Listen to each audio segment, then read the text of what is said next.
చందు రాథోడ్ హత్య కేసులో కొత్త కోణాలు వెలుగు చూస్తున్నాయి. గుడిసెల వివాదంతో పాటు వివాహేతర సంబంధం కోణంలోనూ పోలీసులు దర్యాప్తు చేస్తున్నారు. నిన్న సిపిఐ నాయకుడు చందు రాథోడ్ను దుండగులు కాల్చి చంపారు. మొత్తం 8 రౌండ్ల కాల్పులు జరిపినట్లుగా పోలీసులు గుర్తించారు. చందు రాథోడ్ పోస్ట్ మార్టం తర్వాత 5 బుల్లెట్లు పోలీసులు స్వాధీనం చేసుకున్నారు. స్పాట్లో మరో 3 బుల్లెట్లతో పాటు 5 షెల్స్ ను స్వాధీనం చేసుకున్నారు.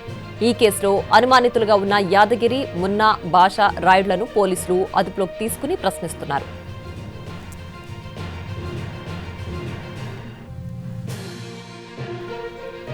ఇదే అంశానికి సంబంధించి మరిన్ని వివరాలు మా ప్రతినిధి రాధాకృష్ణ అందిస్తారు.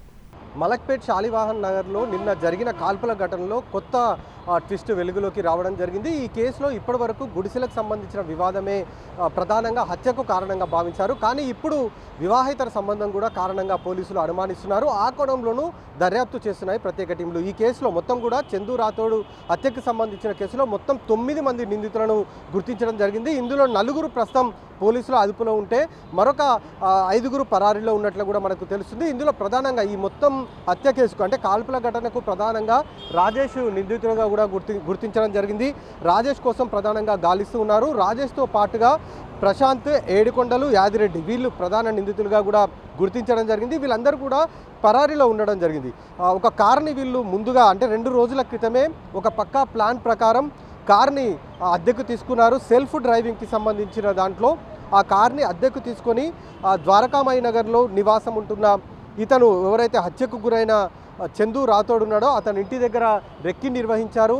2 రోజుల పాటు రెక్కి నిర్వహించిన తర్వాత నిన్న ఉదయం 6 గంటలకు వాకింగ్ కోసం బయలుదేరిన తర్వాత రాజేష్ని కారులో అతని భార్య నారీబాయి ఇంటి దగ్గర చూడడం జరిగింది. ఆ విషయాన్ని రాజేష్కి చెప్పారు. అలాగే మళ్ళీ శాలివాహన పార్క్ దగ్గరికి 3 కలిసి వెళ్ళిన సమయంలో కూడా అక్కడ కూడా కార్ని చూడడం, కారులో రాజేష్ని కూడా చూసినట్లు అతని కూతురు కూడా చెప్పడం జరిగింది. రాజేష్కి ఈ 2 చెప్పినప్పటికీ అతను నిర్లక్ష్యంగా వ్యవహరించడం జరిగింది. దీంతో వీళ్ళు వాకింగ్ ముగించుకొని చందుతో పాటు అతని భార్య, కూతురు వాకింగ్ ముగించుకొని ఇంటికి వెళ్ళిపోయారు. చందు ఒక్కడు మాత్రం పార్కులో ఉండడం జరిగింది.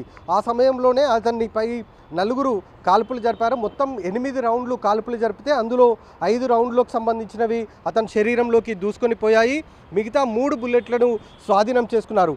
కాల్పులు జరిపిన తర్వాత బుల్లెట్లకు సంబంధించిన షెల్స్ ఏవైతే ఉంటాయో వాటిని కూడా సంఘటన స్థలంలోనే స్వాధీనం చేసుకోవడం జరిగింది. ఒక పక్కా ప్లాన్ ప్రకారం అతన్ని చంపాలన్న ఒక పక్కా స్కెచ్ తోటే హత్య చేసినట్లుగా మనకు తెలుస్తుంది. ప్రస్తుతం మనం చూస్తున్న ఇదే కారులో నిన్న హత్య చేసి పారిపోవడం జరిగింది. పారిపోతూ ఈ కార్ని చైతన్యపురి రోడ్డు పైన వదిలేసి వెళ్ళినట్లు కూడా పోలీసులు చెప్తున్నారు. అక్కడి నుండి GPS ఆధారంగా కార్ని స్వాధీనం అయితే చేసుకోవడం జరిగింది.